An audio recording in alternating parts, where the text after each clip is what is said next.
Sir काय matter होता आणि काय आवडलं?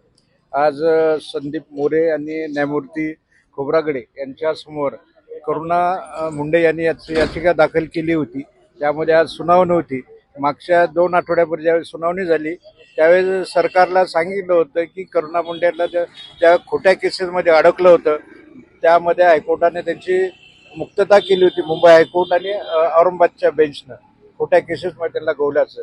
आज कोर्टासमोर अहवाल मांडणार होते सरकारी वकील, मात्र मुख्य सरकारी वकील गिरासे साहेब यांच्या घरी कुणीतरी निधन झालं त्यांच्या घरातलं. त्यामुळे आज सरकारनं कुठला अहवाल दाखल केला नाही.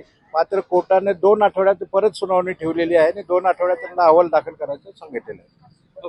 आणि याच्यामध्ये आम्ही 5 कोटीची मागणी केली की बेकायदेशीर त्यांना जे गुन्हे दाखल केले आणि विनाकारण 1 महिना त्यांना परळीला 15 दिवस आणि पुण्यामध्ये 15 दिवस असे 1 महिना जेलमध्ये राहावं लागलं. त्या दरम्यान त्यांचे सगळे मोबाईल जप्त केले होते, सगळ्या डाटा काढून टाकला आणि पोलिसांनी आतूनच हाल केले, त्यांना त्रास दिला, मारहाण केली, असा भरपूर अन्याय केला.